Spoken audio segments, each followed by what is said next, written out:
April 11th, 1951. 1 a.m. Washington, D.C. The White House. The lights are still on. A single desk lamp cuts through the darkness of the Oval Office. Papers are stacked in tense, deliberate piles. The air smells faintly of cigarette smoke and old wool. President Harry S. Truman sits rigid in his chair, glasses low on his nose, reading the same paragraph for the third time. He doesn't look angry. He looks tired. On the desk is a copy of a letter. Not classified, not secret, public. It was written by General of the Army Douglas MacArthur, Supreme Commander in the Far East, 5-star general, architect of victory in the Pacific, the man who had waited ashore at Leyte and promised, "I shall return." And now he has returned something else. Defiance. The letter, addressed to House Minority Leader Joseph Martin, openly contradicts administration policy in Korea. It challenges the strategy of limited war. It suggests expanding the conflict into China. It implies the president's approach is dangerously wrong. It was read aloud on the floor of Congress. It is now printed in newspapers across the country. You can almost hear the presses rolling in the early morning hours. Truman places the paper down carefully. No dramatic gesture. No slammed fist. Just a quiet exhale. This isn't about ego. It's about control. Across the Pacific, American troops are fighting and dying in Korea. The Chinese People's Volunteer Army has surged across the Yalu River. The war, once thought nearly won after the Incheon landing, has turned into a brutal stalemate in frozen hills. And MacArthur wants more. More bombs. More divisions. Perhaps even atomic weapons. Inside the Pentagon, the Joint Chiefs have been holding their own late-night discussions. General Omar Bradley, chairman of the Joint Chiefs of Staff, has already made his position clear in private meetings. Expanding the war into China? That would involve us in the wrong war, at the wrong place, at the wrong time, and with the wrong enemy. The words hang like frost in the briefing room. This isn't just disagreement. This is a fracture in the chain of command. Civilian control of the military, the bedrock principle of the American Republic, is now under stress from the most famous soldier alive. MacArthur isn't just any general. He is a national hero. Ticker tape parades, magazine covers, reverence bordering on myth. In Tokyo, he governs occupied Japan like a proconsul.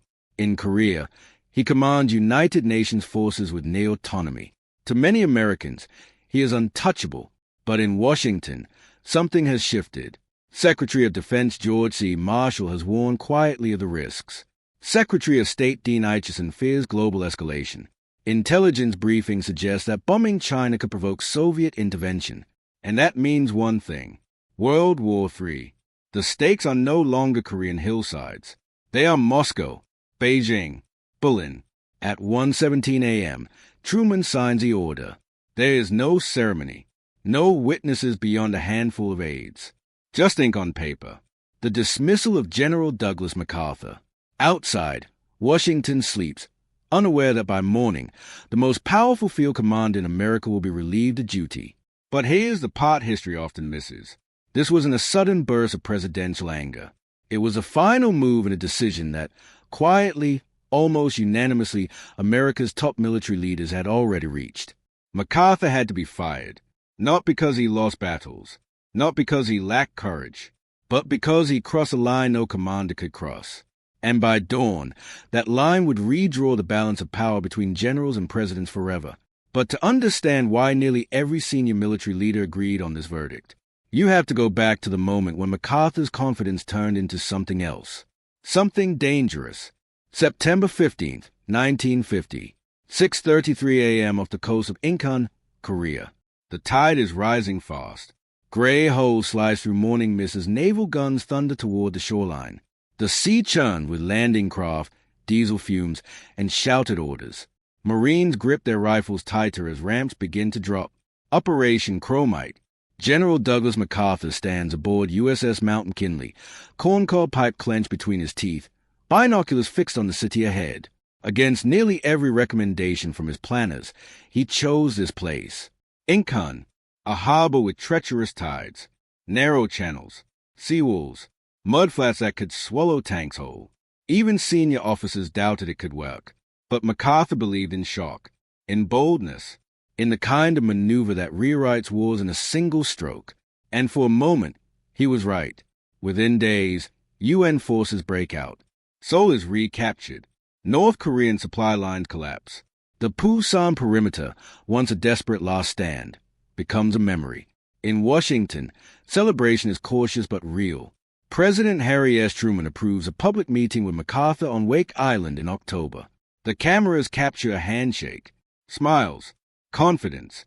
MacArthur assures the president that Chinese intervention is unlikely. They will not dare, he suggests. But the hills north of Pyongyang are already whispering something different. By late October, UN forces surge toward the Yalu River, the border with the People's Republic of China. Columns of American infantry and armor stretch thin across mountain roads. Supply lines lengthen. Winter closes in. Then the reports begin. Unidentified troops.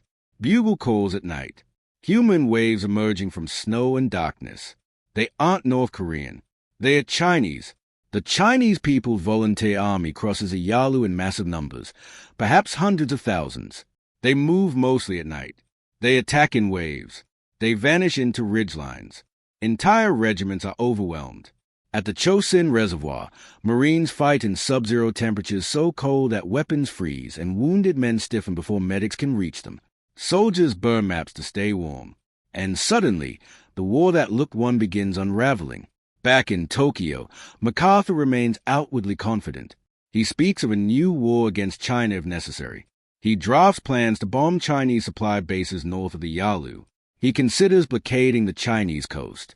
Even the possible use of atomic weapons is discussed within his headquarters. But here's a fracture.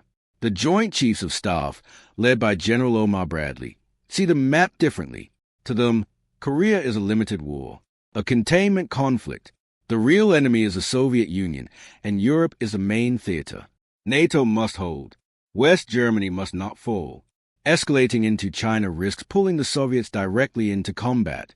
And unlike the Pacific War of 1945, America no longer holds a monopoly on atomic weapons. Moscow has a bomb. This is no longer about battlefield glory. It's about survival. MacArthur, however, views the war through a broader lens. In his mind, you don't fight with one hand tied behind your back. If China intervenes, you strike China. Decisively, overwhelmingly. He begins communicating these views not only through military channels, but publicly. Statements to the press grow sharper. Hints of frustration become thinly veiled criticism of Washington's restraint. His field communiques increasingly sound like policy declarations. To many Americans, he is speaking hard truths. To the Pentagon, he is eroding unity. Behind closed doors, conversations shift tone. This isn't just disagreement over tactics. It's about who decides. The Constitution is clear. Civilian authority directs military power. But MacArthur commands 500,000 men on the other side of the world. He governs Japan. He commands UN forces. His popularity dwarfs that of many elected officials. And he knows it. Confidence becomes certainty. Certainty becomes public challenge. By early 1951, UN forces stabilize a line near the 38th parallel. The immediate disaster has been halted, but the damage to trust between Washington and Tokyo has deepened. The Joint Chiefs begin asking a question few dared voice months earlier. Can this war continue with MacArthur in command? Not because he lacks skill, not because he failed at Incan, but because he refuses to fight the war the president has chosen. And when a general begins shaping national policy from a battlefield, what happens to civilian control? The answer is approaching fast, and it won't be decided on a battlefield. March 24, 1951. Tokyo, 10:40 a.m. Daiichi Building. Flashbulbs pop in rapid succession. Reporters crowd the hallway outside General Headquarters. The air is thick with anticipation, and something else. Defiance. General Douglas MacArthur steps forward in his khaki shirt, open collar, sunglasses reflecting the chaos in front of him. He holds a prepared statement. No clearance from Washington. No approval from the Joint Chiefs. He begins to speak. If the Chinese do not accept a ceasefire, he says, the United Nations should consider expanding the war. There are no substitute for victory. Any limitation is dangerous. Appeasement invites disaster. The words travel fast, across the Pacific cables, into newsrooms, onto front pages. In Washington, The reaction is immediate. President Harry S. Truman has not authorized any expansion. The administration is quietly exploring the possibility of negotiations through diplomatic backchannels. The British are urging restraint. NATO allies are nervous.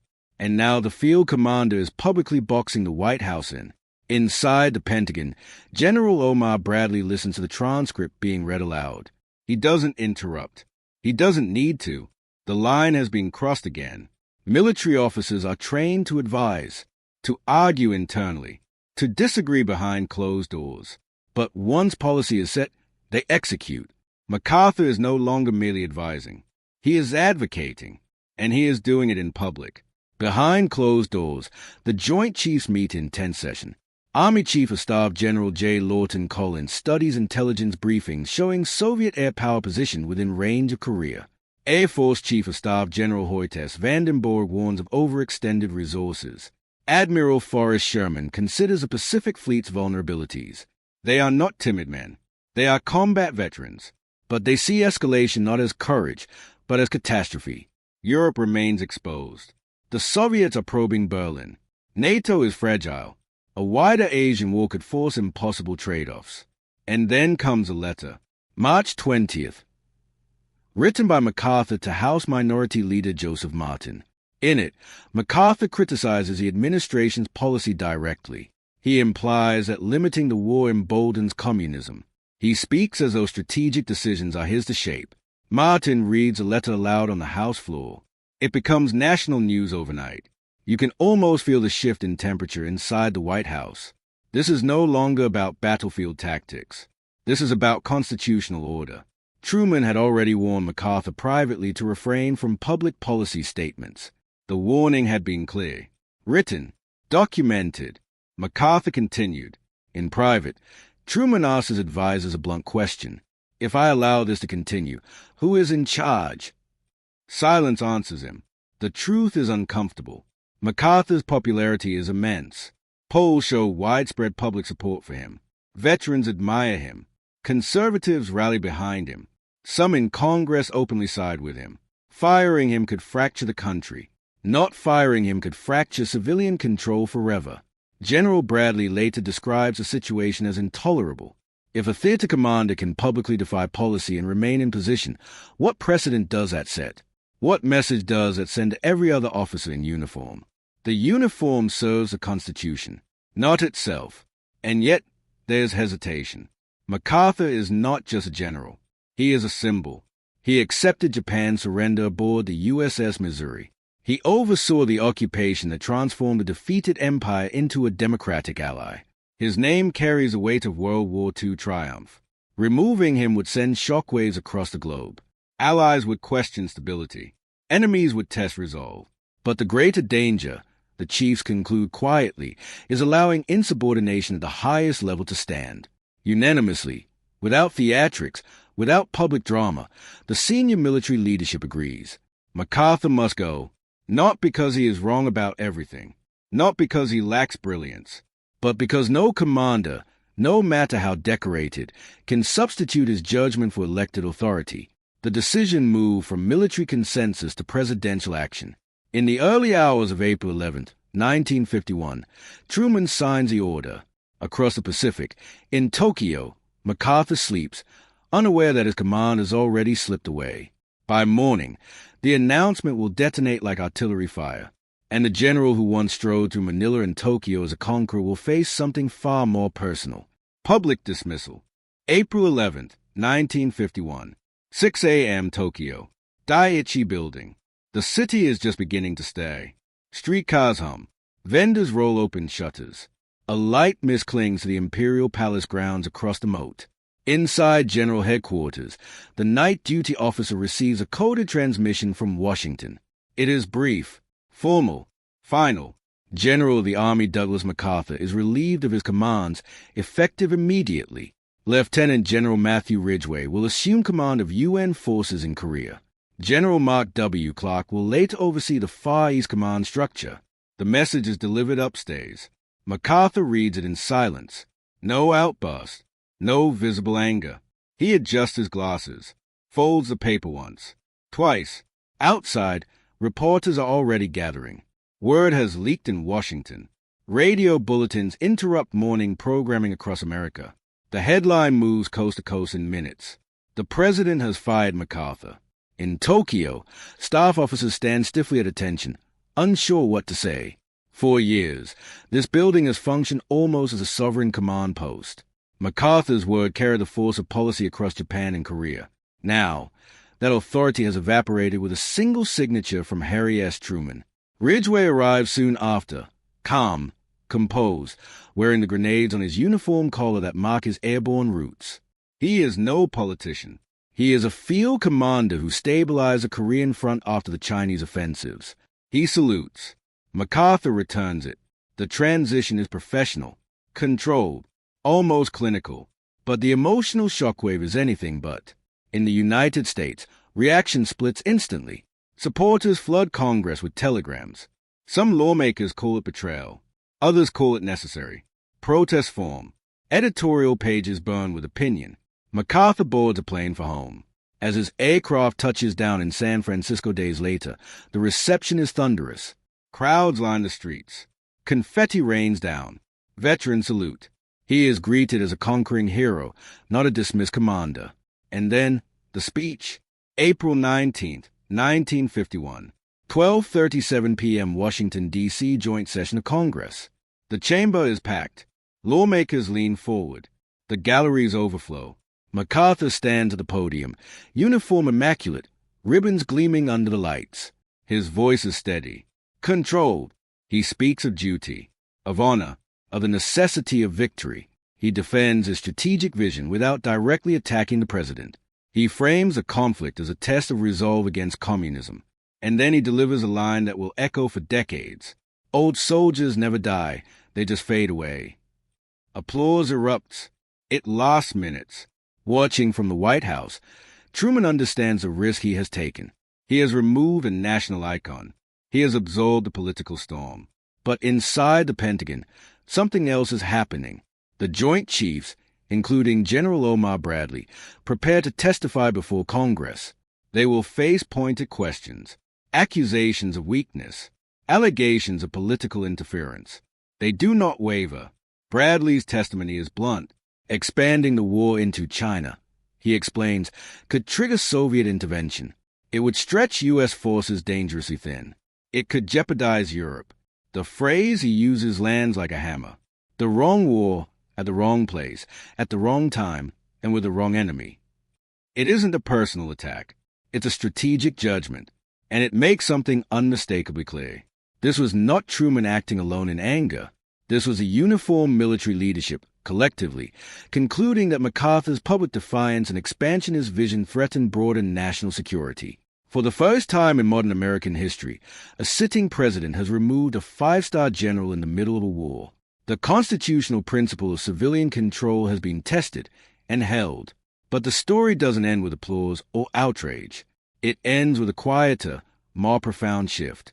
Because from that day forward, every American commander understood something with absolute clarity. No matter how decorated, no matter how brilliant, no matter how popular, the final authority rests not in the field, but in elected hands. And that precedent would echo through Vietnam, through Iraq, through every modern conflict where generals and presidents wrestle with the boundaries of power. MacArthur did not fade quietly. He remained a towering figure in American memory. But the unanimous verdict among those who wore the uniform was settled in 1951. He had to be fired, not for losing a war, but for challenging who controls it.